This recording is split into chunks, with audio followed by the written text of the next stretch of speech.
कपिल जी, आपका हमारे इस शो में बहुत बहुत स्वागत है। हमारे दर्शकों को आसान ये बताइए कि आज जो कोर्ट का आदेश आया है कि एग्ज़ाम में जिसको ग्रेस मार्क्स मिला उसकी दोबारा से एग्ज़ाम कराई जाए, अगर वो देना चाहते हैं, नहीं तो अपने पुराने नंबर पे ही भरोसा करें। आपको लगता है ये मामला यहीं पे थम गया या कुछ और आने की आपको उम्मीद है कि कुछ और कोर्ट की तरफ से आएगा? देखिए, ऐसा है कि इसके अंदर जो चीज जिसके बारे में बिल्कुल प्रमाण एग्जिस्ट करता है वो 1563 बच्चों का ही है, जहां पे क्लियरली एनटीए ने माना, उन्हें ग्रेस दिया। एनटीए की तरफ से ये भी है कि शायद ये जो चीज है ये आर्बिट्ररी थी, मनमानी से की गई, इंफॉर्मेशन बुलेटिन में था नहीं। एनटीए ने कहा कि सही बात है, हम पीछे हटते हैं, हम इस ग्रेस मार्क को अप्लाई नहीं करेंगे। पर जो बड़ा मुद्दा है जिसके ऊपर बच्चे हल्ला कर रहे हैं वो ये है कि क्या नीट का पेपर लीक हुआ।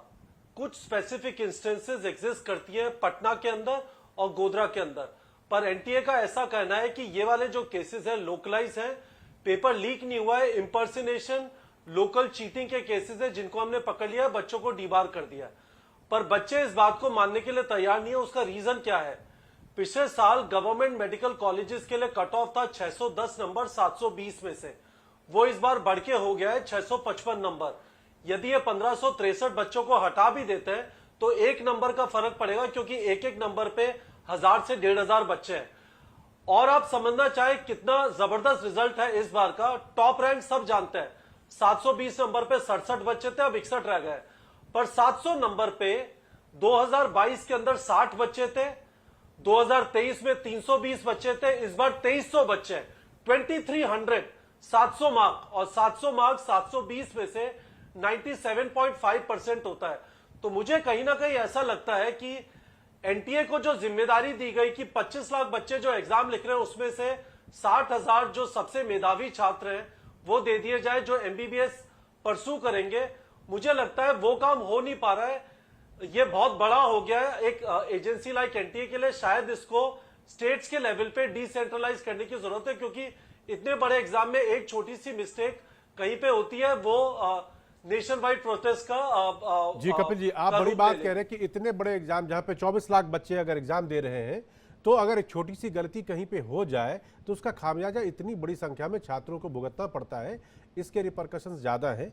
मुझे एक चीज़ बताइए हमारे दर्शकों को कि एक तरफ सरकारी मेडिकल कॉलेज है जिसमें एम्स जैसे संस्थान है, और फिर प्राइवेट मेडिकल कॉलेज, एक औसतन खर्चा कितना आता है अगर कोई सरकारी मेडिकल कॉलेज में पढ़ता है तब, और अगर वो एक प्राइवेट मेडिकल कॉलेज में पढ़ता है तब? दोनों का अंतर आप हमारे दर्शकों को समझाइए, आप बेहतर समझते होंगे। एम्स दिल्ली की 5 साल की फीस 5,000 रुपए है।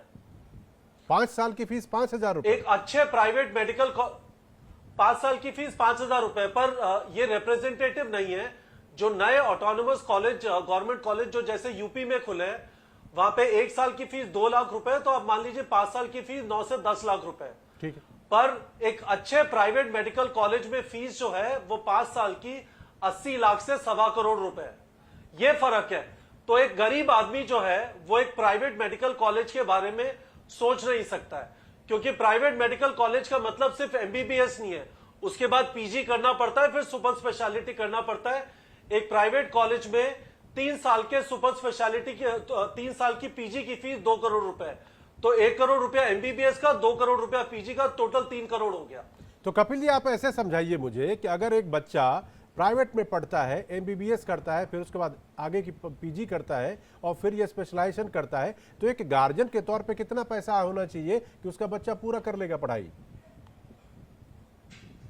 3 से 4 करोड़ रुपए।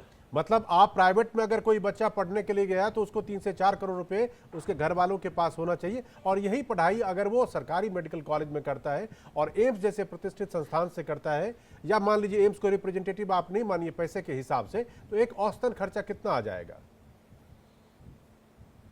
7 से 8 लाख रुपए। मतलब एक तरफ खर्चा आप बता रहे हैं कि 3 करोड़ प्लस, और एक तरफ मुश्किल से 7-8 लाख रुपए में उसका काम हो जाएगा। तो इसका मतलब तो ये हुआ कि अगर किसी को इस तरह के गोरख धंधे से, या मान लीजिए अगर लीक हो या किसी तरह से सरकारी मेडिकल कॉलेज अच्छे कॉलेज में भेज दिया, तो 2-3 करोड़ रुपए का बाएं दाएं हो जाएगा एक कैंडिडेट में, अगर मैं इसको रैकेट के हिसाब से समझूं तो। हाँ, ब्रैकेट के हिसाब से समझेंगे तो यदि कोई रैकेट आके किसी पेरेंट या स्टूडेंट से 20 से 25 लाख रुपए मांग रहा है, तो यही इकोनॉमिक्स वक्त पे है कि 25 लाख इसे दे दे या फिर इतना पैसा प्राइवेट कॉलेज को दे। और इसीलिए एग्जाम का जो इसे माफिया बोल लीजिए, जो भी अंडरवर्ल्ड है, वो इतना पनप रहा है। तो आप मुझे ये बताइए कपिल जी कि अभी जो मामला हम लोगों के सामने में है, आपके हिसाब से क्या होना चाहिए ताकि बच्चों के साथ सबसे अच्छा इंसाफ हो? देखिए, पहली चीज यह है कि इस बार का जो पेपर हुआ है, इसके ऊपर एनटीए की विश्वसनीयता काफी कम है, क्योंकि उन्होंने बहुत सारे काम ऐसे किए जो उन्होंने मान भी लिए हैं, जो बच्चे एक्सपेक्ट नहीं कर रहे थे। बच्चों का एक्सपेक्टेशन है कि हमें सिर्फ फिजिक्स, केमिस्ट्री, बायोलॉजी पढ़नी है और उसके बाद हमारा पेपर होगा, कंपटीशन होगा और टॉप 60,000 बच्चे सेलेक्ट हो जाएंगे। उन्हें लगता है कुछ लोग की बैकडोर एंट्री हुई है और वो सिर्फ 1563 बच्चे नहीं है। तो एक लेवल पे एनटीए की विश्वसनीयता, क्रेडिबिलिटी वापस स्टैब्लिश होना जरूरी है। उसके लिए एक इम्पार्शियल प्रोब, एक इम्पार्शियल इन्वेस्टिगेशन, जांच हो जाए और कोई बड़ा आदमी आके बोल दे।